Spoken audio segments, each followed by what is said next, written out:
Thrailkillers by Daniel Brian Mobley, narrated by Kitty J. Dedicated to Crystal Mobley. I will love the light, for it shows me the way. Yet I will endure the darkness, because it shows me the stars.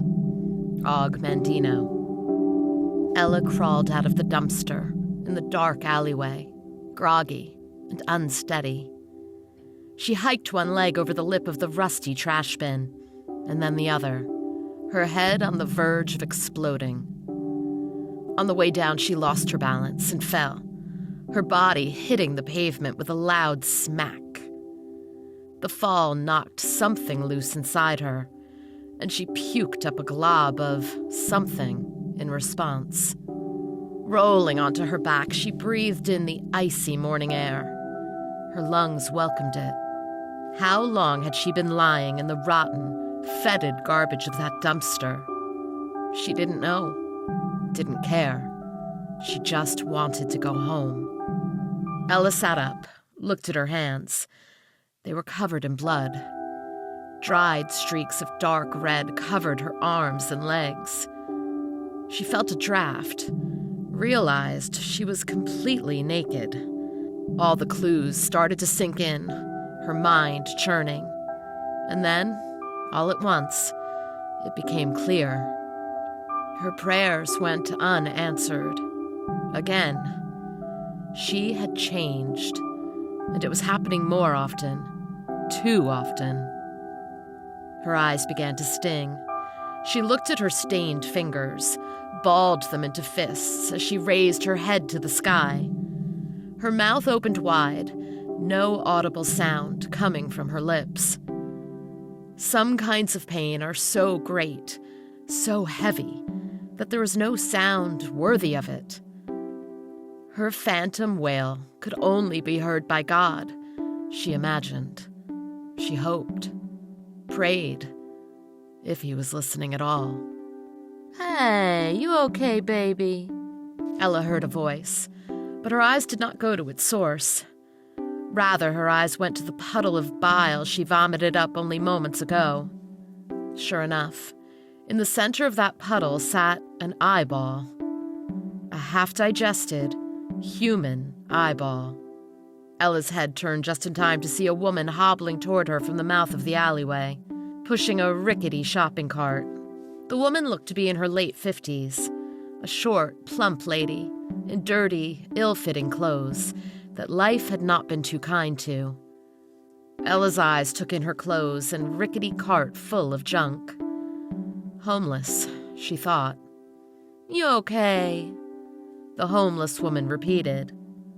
Without thinking, Ella placed her hand into the puddle of vomit, hiding the human remains.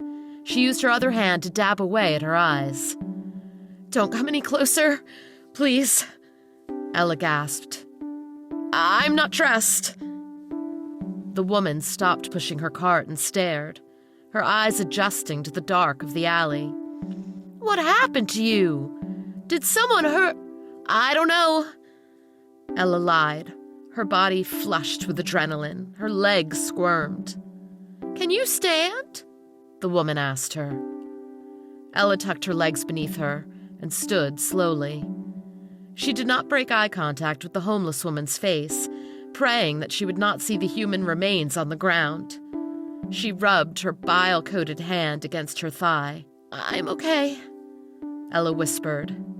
"Naked as a jaybird," the woman mumbled, realizing that Ella was, in fact, nude. "You're going to catch pneumonia." As the woman began rummaging through her cluttered cart, another icy morning draft blew through the alleyway. Ella hugged herself. The woman then pulled out a dingy, blue jogging suit jacket and a pair of black Spanx. "There, baby girl," she said, pushing the raggedy articles at Ella's face. "Take these here. It's all I got, but they're yours. It's freezing out here." Ella took the Spanx. Her fingers trembled at the sight of them. God knows who had worn them. Gross. But it was better than being exposed. She put the Spanx on quickly, putting the sordid history of the underwear out of her mind. "You're bleeding!" the woman exclaimed as she gawked at her arms. Ella's lips parted. Almost said the blood wasn't hers, but caught herself. Said nothing. She took the jacket from the woman's hands, put it on. She attempted to zip the jacket up, but the zipper was broken. She held the jacket closed with her hands and began walking out of the alleyway. "Thank you," Ella said.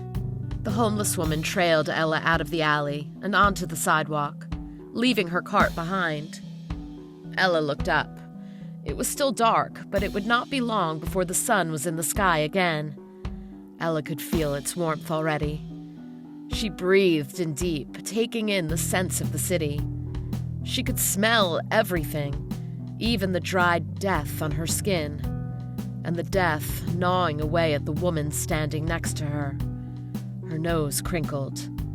"Baby, we need to get you to a hospital," the woman started. "Region Medical's only a few blocks away. I'm okay, but you're not," Ella interrupted. "There's something rotten inside of you, eating away at you, making your guts go bad.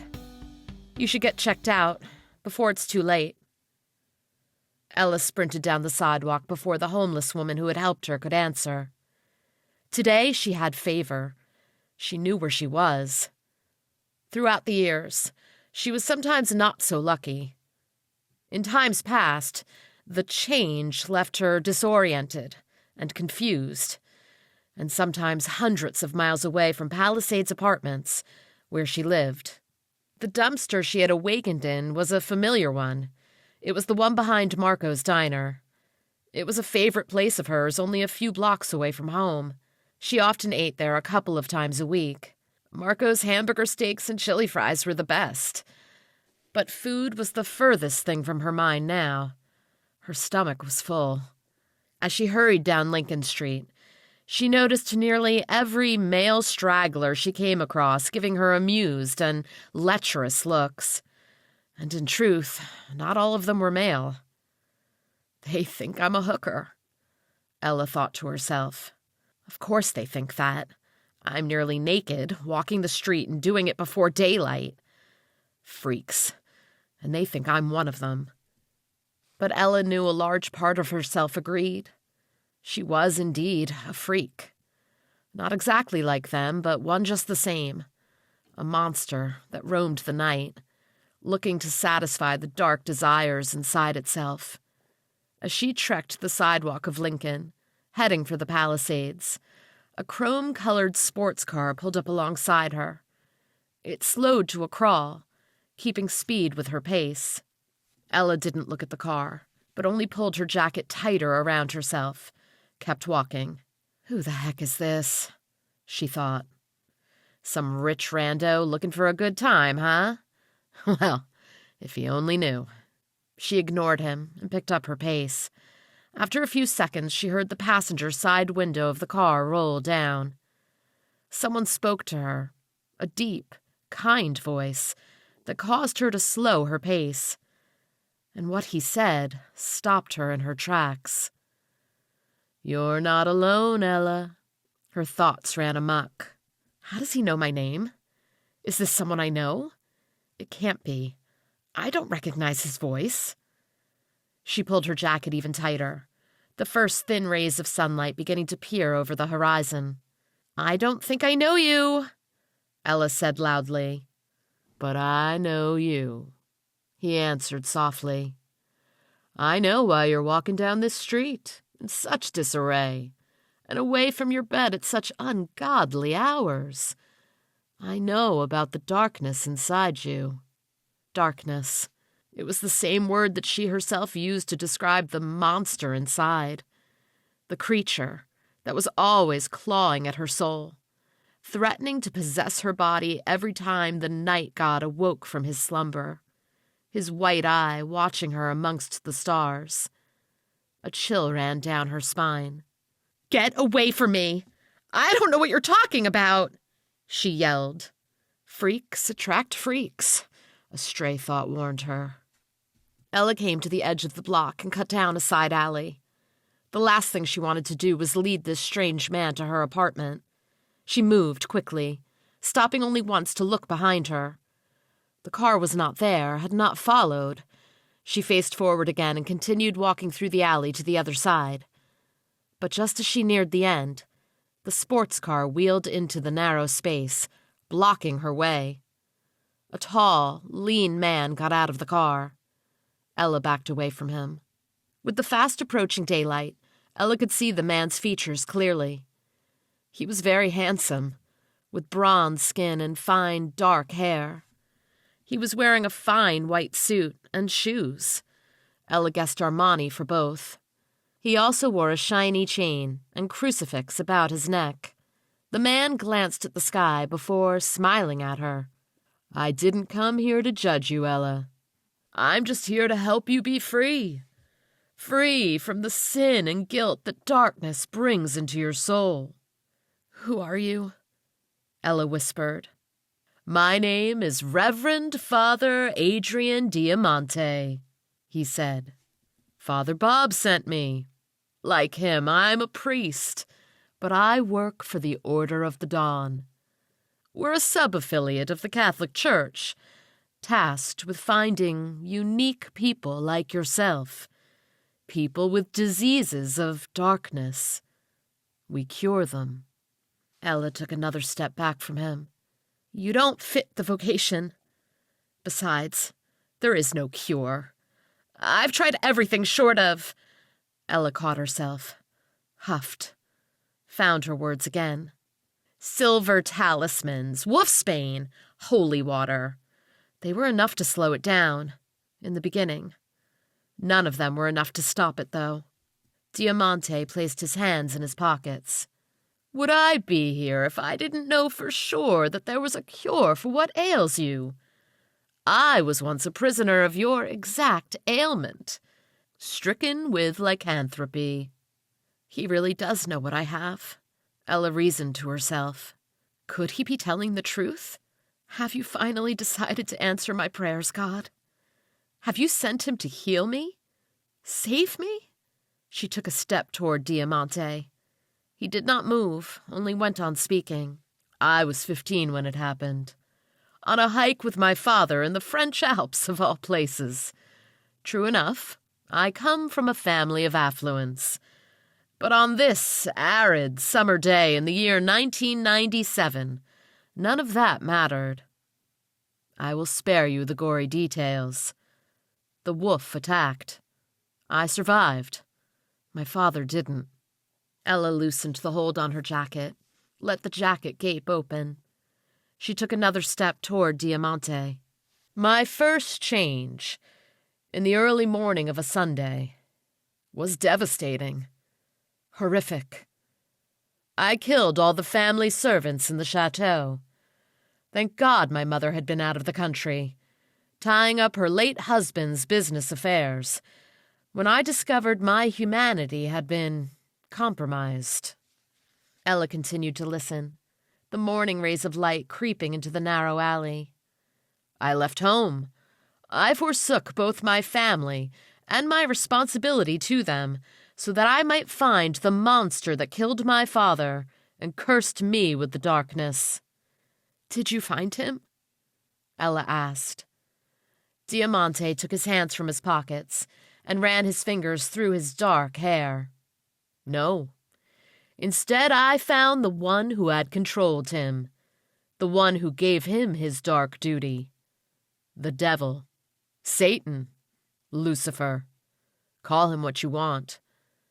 What's more important than the who is the where, Ella. Where do you imagine I found him?"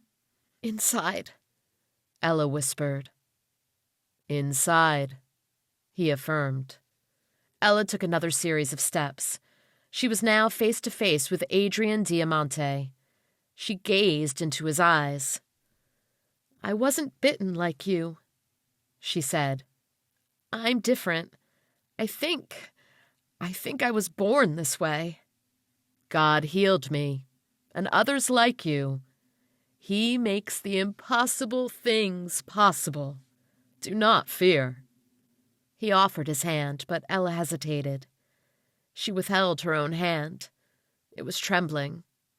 "There's a fear You know, it stays with you. It never lets go. And it's not the fear of killing, being killed, or even being caught. It's the fear of becoming lost in this darkness. Forever. It's judgment. Diamante offered up his other hand, both hands outstretched. No judgment exists for those who have been found, Ella.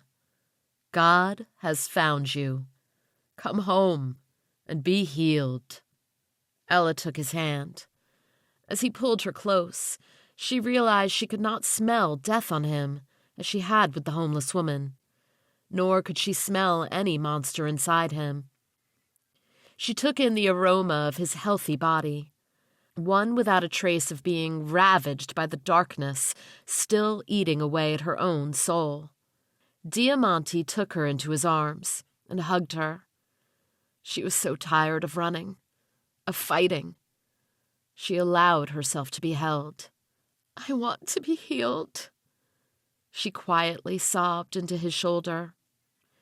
"I need to be healed." If, at any point, Ella had been unsure of Diamante's offer of healing, all such doubts were erased the moment she returned to her apartment. The door was nearly hanging off its hinges. The living room was a mess, the sofa destroyed, and chairs flung about. One chair was even still hanging through the shattered living room window. It looked like it had been thrown as a javelin. It was a sober reminder that the darkness inside her was alive and well, and without a drastic intervention, it wasn't going away any time soon. She shuffled into her destroyed apartment, aware of the damage, but only thinking of the future. A future free of monsters. A future that Diamante, courtesy of God, soon promised her would be a reality. It was this preoccupation with the future that caused her not to notice the man sitting at her kitchen table, watching her in silence. As she daydreamed, the man finally spoke. "Ella, alive. I'm glad." Ella flinched at the sound of his voice, turning to face him. The two locked eyes, Ella's wide with surprise, the man's gaze steady, measured. "Who the heck are you?" Ella asked. "And why are you in my apartment?" "The door was open," he answered, reaching for one of two coffee mugs on the table in front of him. "An open door seemed like an invitation to come in. Name's Constantine. Con for short. Made myself some Java. Made you some too. Looks like you might need it." Ella said nothing. She studied the man before her, trying to determine if he was a threat or not. He, like Diamante, was tall, but bulkier than the priest. The differences didn't stop there. He was not Italian, but a black man, the Malin streaks running along the sides of his black, curly, crew-cut hair clashing with a youthful, handsome face. He wore a dark green cargo jacket, black jeans, and tactical boots.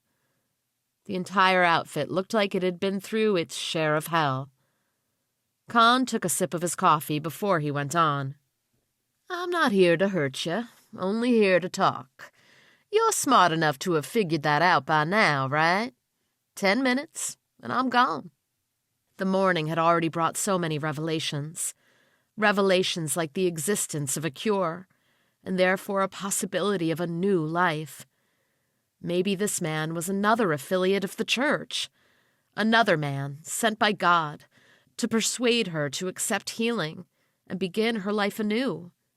God didn't bring me this far to be murdered by a psychopath in my own apartment, Ella reasoned to herself. Besides, I'm truly the dangerous one here. I'm the monster. What harm could he really do to me? Ella watched Khan's eyes roam her face, look her over. Unlike the dregs she'd encountered on the street, his gaze was not full of lust or predatory thoughts. There was something else in his eyes, something she couldn't quite put her finger on. Whatever it was, it suddenly made her aware again of her degrading, exposed appearance. She hugged herself in response. Khan seemed to read her thoughts and sighed. He stood up, finished the rest of his coffee in a couple of large gulps. Ella took a step back at the sudden movement. "I've done this all wrong," he mumbled, his tone sounding introspective. "I'm not going to disagree with that," she whispered, nodded. He sat the mug back on the table and looked at her. "In a few hours, say noon, you might be hungry, and you might want to go out and get something to eat. If you were so inclined to do that, you might go to a well-populated, familiar place to have lunch, a place where you'd feel safe. Someone might be waiting there to talk to you about what you're dealing with and how to reconcile it. 10 minutes, tops. If there were such a place where those specific circumstances could happen, it would be—" Ella looked away, eyeing the dangling chair in the shattered living room window. "Marco's," she said. Khan winked. "Marco's it is." Ella took several steps backward as Khan walked past her and left the apartment. And then she was alone, truly alone, to think about her next move. Her thoughts were everywhere. Constantine. Khan. He never said he was with Reverend Diamante. So who is he? What does he want with me? And how does he know what I truly am? With so many questions and even fewer answers, Ella was forced to consider meeting this strange man for lunch.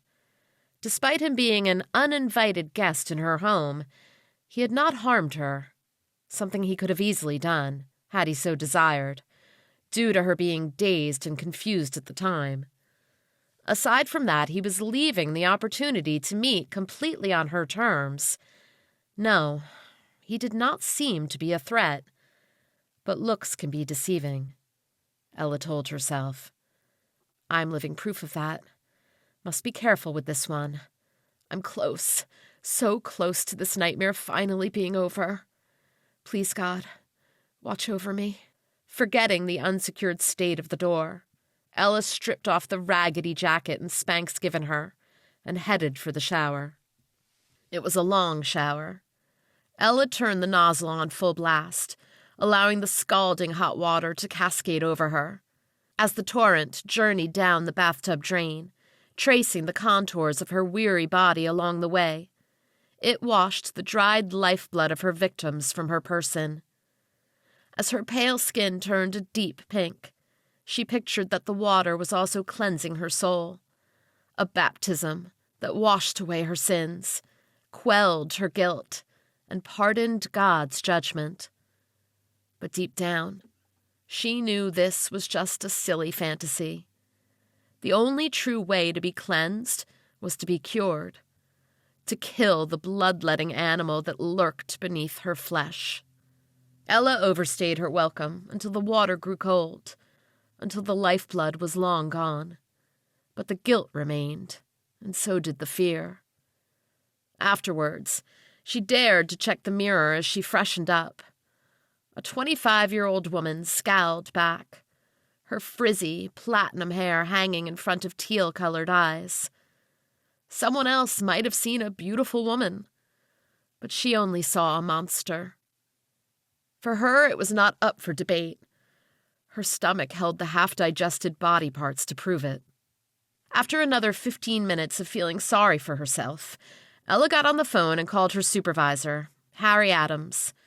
Somehow, she was able to talk him into letting her work a Friday evening shift at the local Everymart. The excuse was a family emergency, a lie she pulled out of desperation. The month had been especially terrible, and her customary habit of calling in sick was maxed out. The week of the hunter's moon made sure of that. Despite her many absences, and the fact that this absence was on Halloween night, Harry agreed to let her come in on Friday. Ella hung up the phone and shook her head. Anybody else would have fired my butt weeks ago, she mused.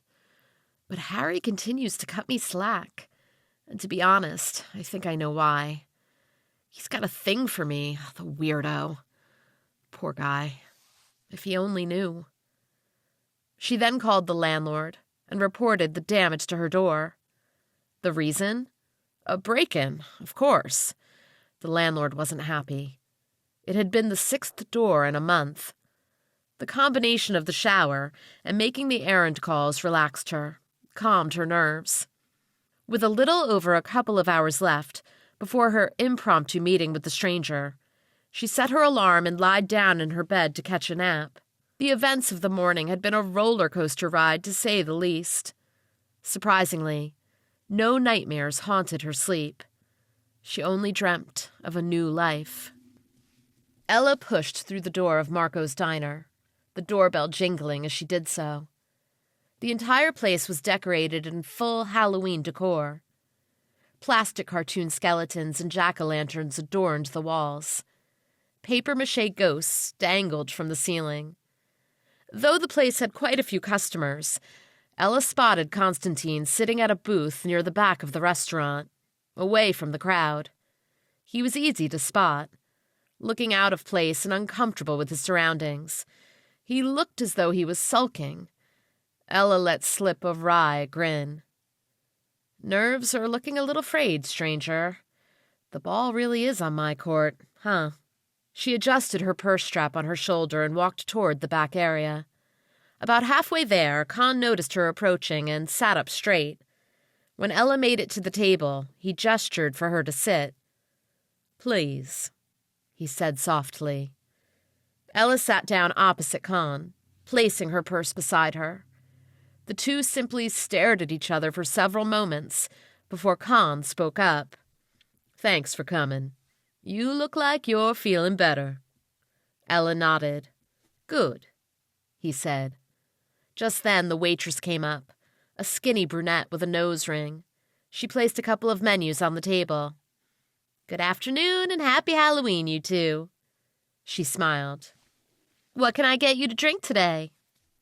Con looked at Ella. "Water," Ella said. "And you?" the waitress asked, looking at Con. "Black coffee," he said. "Why don't you two take a couple of minutes to look at the menu, and I'll be right back. And separate checks?" Con answered before Ella could. "Wrong. One check. On me." "One check it is," the waitress confirmed, then walked away. Con leaned in slightly, a humorless smirk on his face. "Doesn't that just drive you crazy?" he asked. Ella stared back at him. "What?" "People see us. Someone that looks like you, sitting with someone that looks like me, and they automatically assume there will be separate checks. They assume we're not together." "We're not together," Ella said, picking up one of the menus. "And I can pay my own way." "That's not the point," Con mumbled, leaning back. "The point is, assumptions can get people into a lot of trouble. Causes you to miss details. Assume too much, and it can get you killed. By the way, my taking the check is not a commentary on your spending power. It's the least I can do after scaring you half to death this morning." Ella's eyes scanned the menu. "I was never scared," she lied. Con chuckled. "You trying to convince me or yourself, love?" The waitress returned. She sat down the glass of water and cup of coffee. She pulled a mini memo pad and pencil from her apron. "What'll it be?" Con looked at Ella again. "I know you're hungry, Ella. At least the human part of you is." "Are you freaking insane?" Ella thought. She scowled, turning a bright pink. She shifted her weight, broke eye contact. The waitress's eyes went back and forth between the two of them, not in on the joke.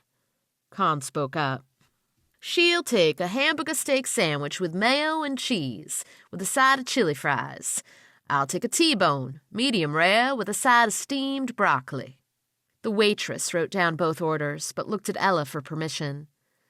Ella's nod was slight, as her eyes stayed locked on Con's face. The waitress nodded, took the menus, and left the table. Ella gave him a frustrated grin. "So, you know what I like to eat. You a stalker, Constantine?" He shook his head. It's Khan, and we're closer to being together than you'd like to believe. 10 minutes, Khan, and by the look of the clock on the wall over there, you've wasted about 5 of them. You and I are the same, victims of the change, cursed with a power we didn't ask for, but are burdened to shoulder. I should have known he was like me. That must have been what I saw in his eyes this morning. It wasn't judgment, or pity even. Could it have been empathy? But what does it matter? What does he want? So? Ella blurted. There are probably thousands of people in the world with the same problem. Maybe hundreds of thousands. What's this got to do with me? Khan took a deep breath. Thousands, maybe. But there's a difference. We were born with this curse, and that makes us dangerous to certain people. Ella leaned back, took a sip of water. Certain people? Yes, he continued. We're harder to kill than others like us, a lot harder. And there are people out there dedicated to wiping every creature of the night off the face of the earth, regardless of circumstance or intent, especially the evolving ones. The wheels turned inside Ella's head, her brain straining to understand what Khan was laying out before her. Evolving, she thought. What is he saying?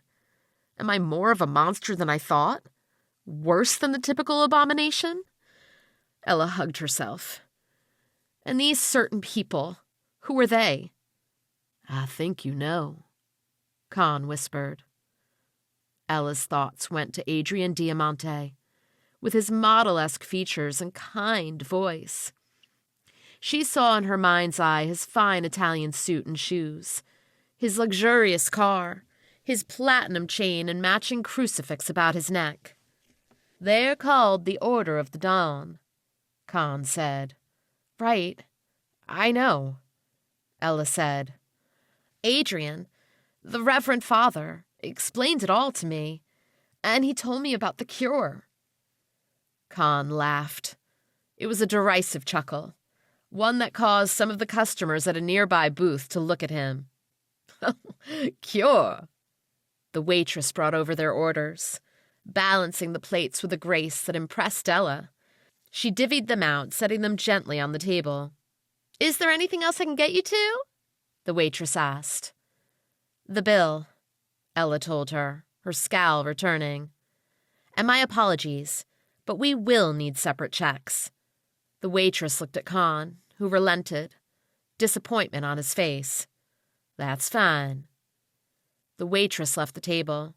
Khan leaned forward, his voice stern.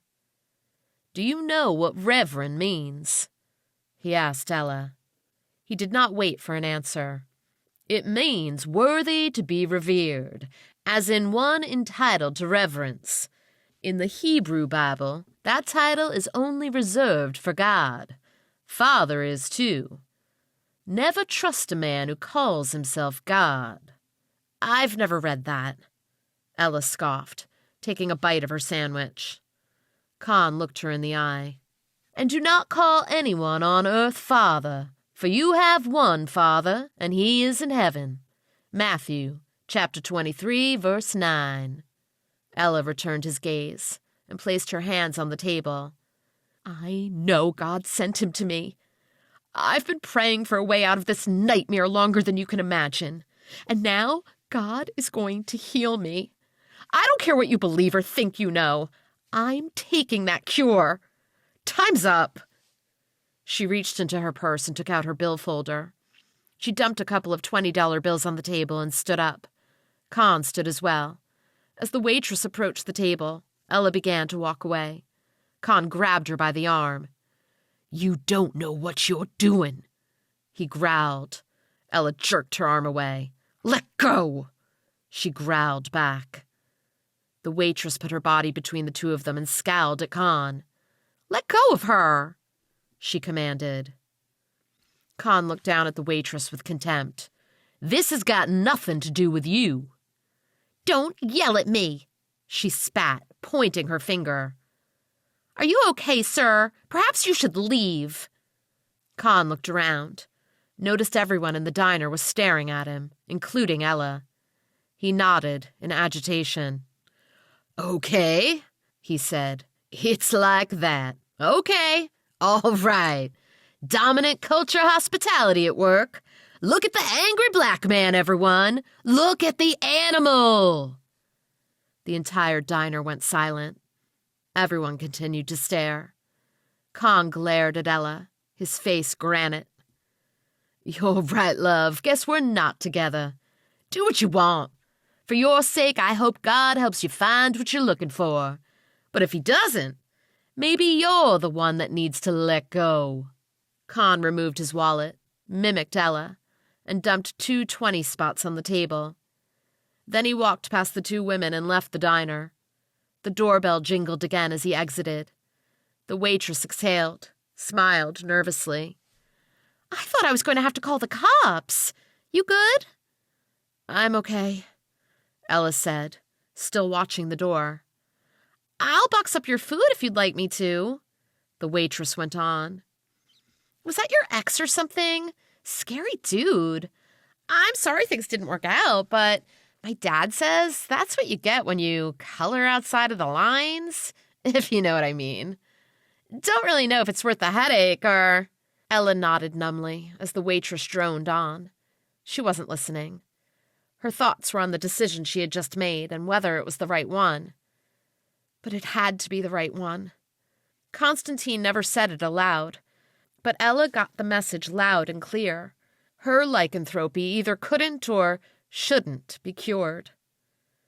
But she was so tired of dealing with it all. The change, the darkness, and the aftermath. It had all been way too much for way too long.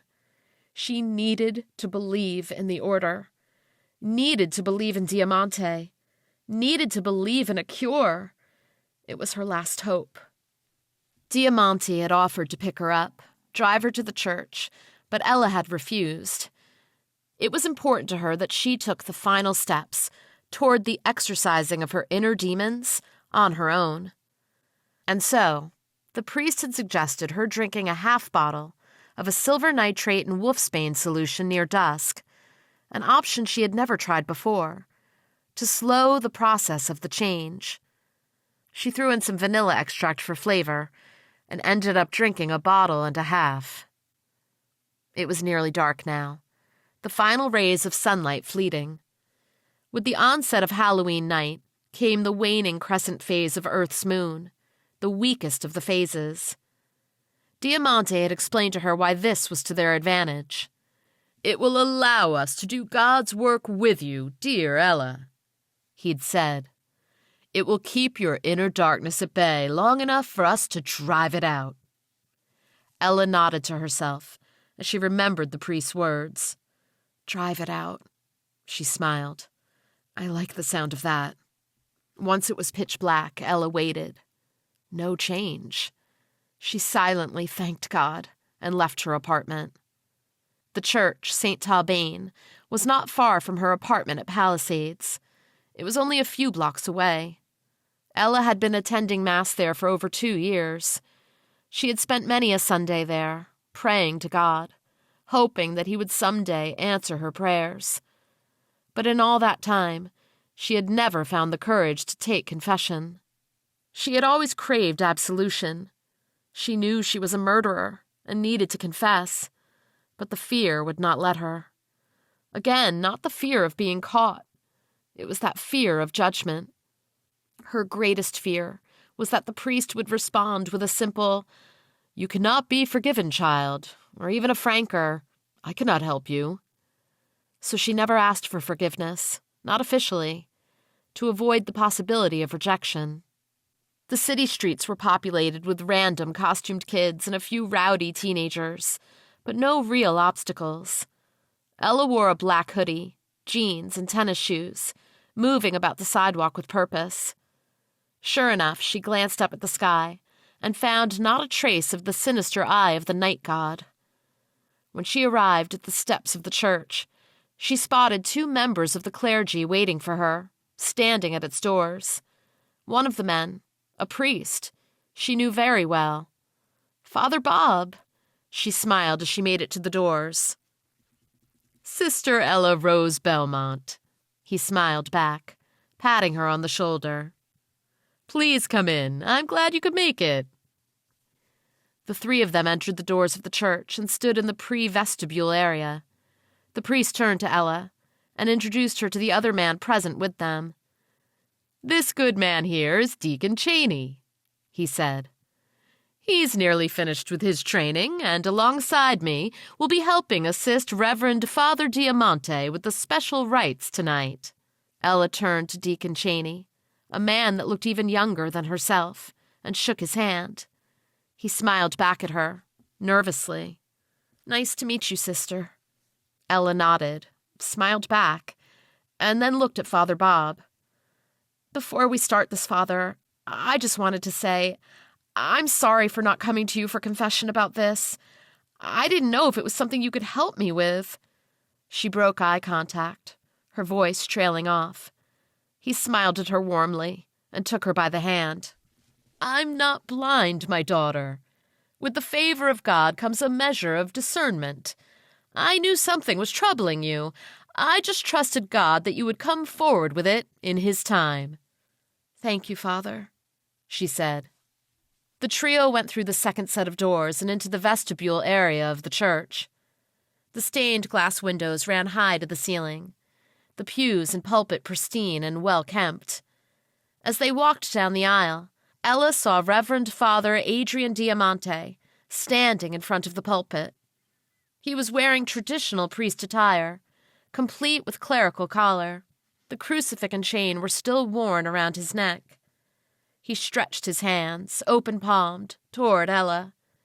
Ella placed her hands in his. Diamante smiled. Thank you for coming, Ella.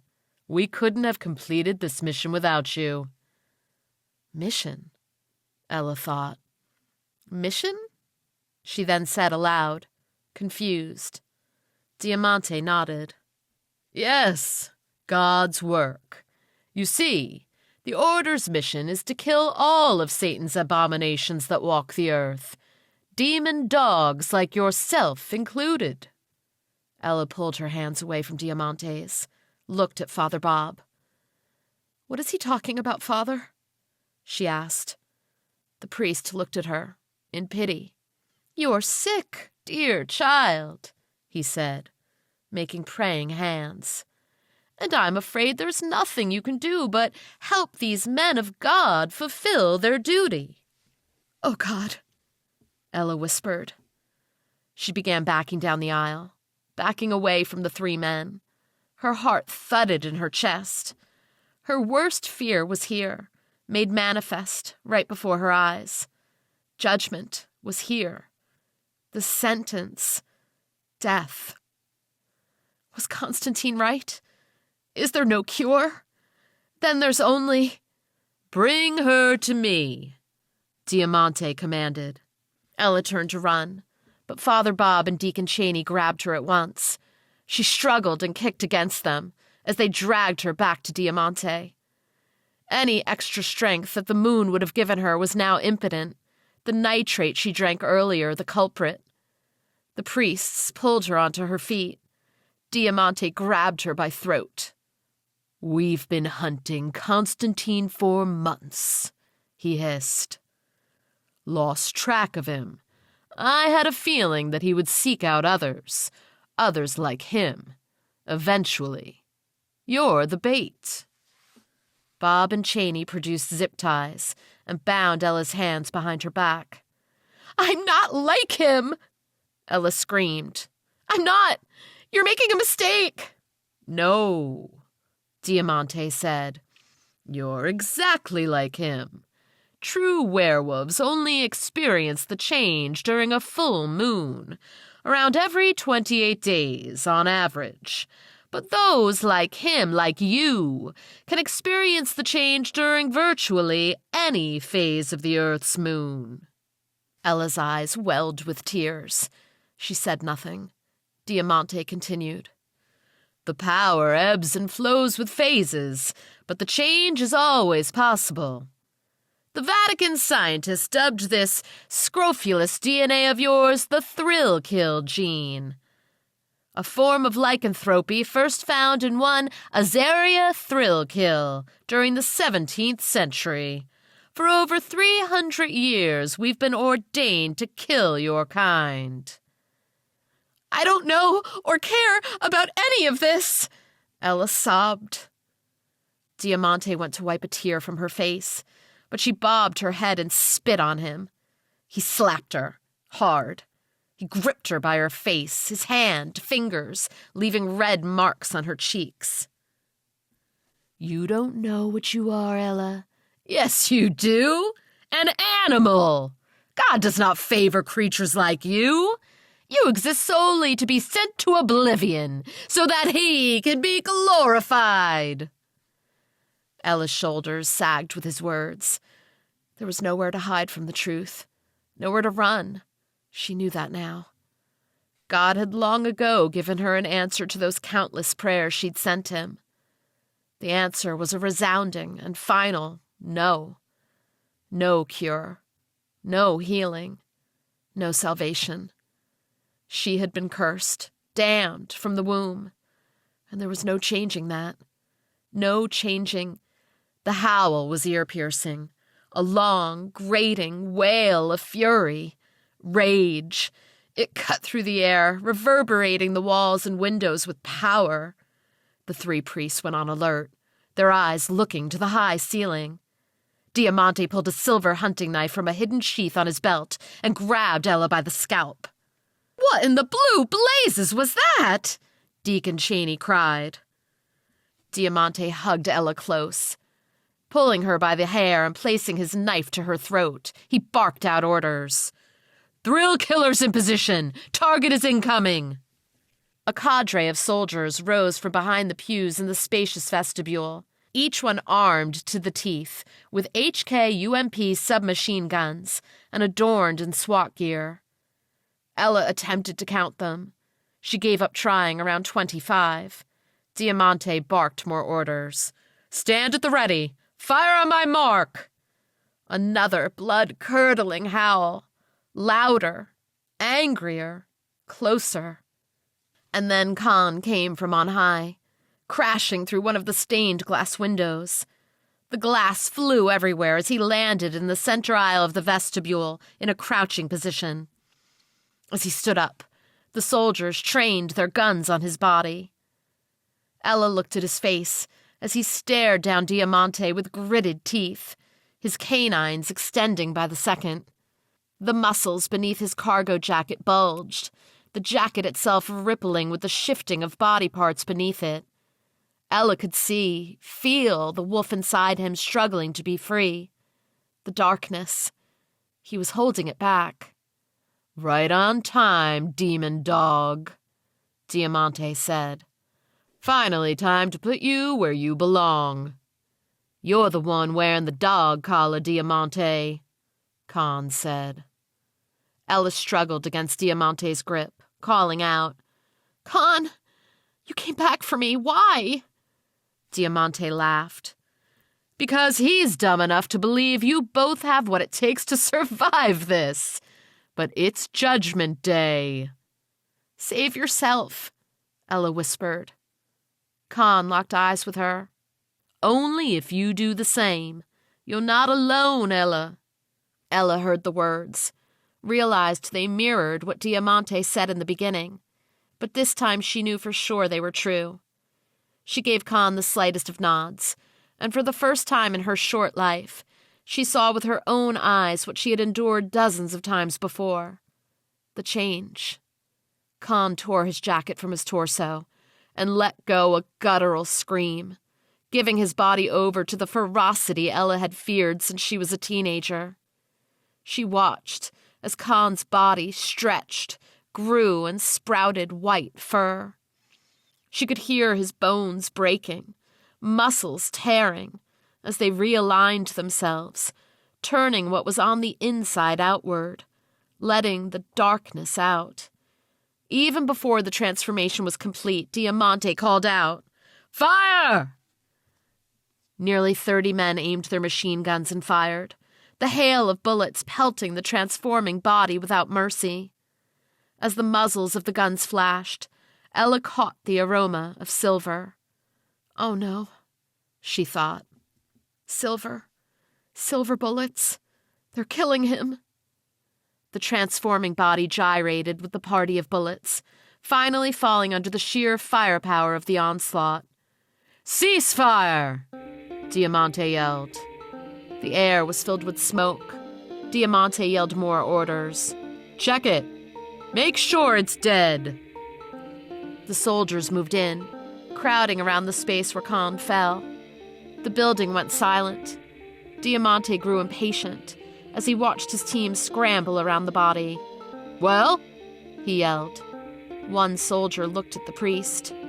"It's not here." A sharp, clawed swipe. The soldier fell over, his head separated from his body.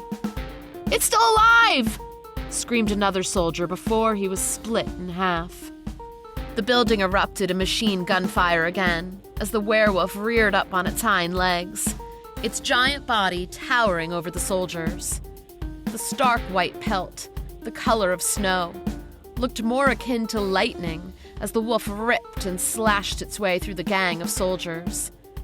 Their screams could only scarcely be heard, the grating snarls and growls of the creature echoing in the large room. Diamante grabbed Ella and ran for the exit at the back of the building. Father Bob and Deacon Cheney looked at one another in confusion. "What about us?" Father Bob screamed. "Stay if you want to die," Diamante yelled. The two priests went to follow, but were interrupted by a low growl. Ella heard both priests scream as Diamante forced her out of the back door of St. Talbane and into the church rosarium. As he pulled her along, she blankly admired the rose garden, the beautiful arrangements and peaceful decor, in sharp contrast with her situation. As the two of them neared the high outer gates of the rosarium, Ella caught the faint scent of silver in the air. And iron. Another low snarl. Then a growl. Diamante fumbled with the keys to the gate before abandoning them altogether. He turned to face his enemy, holding Ella close. He once again brandished the hunting knife, pressed it to her throat. The rose bushes rustled. Something was skulking among them. Diamante watched with curiosity. His eyes were wide, alert.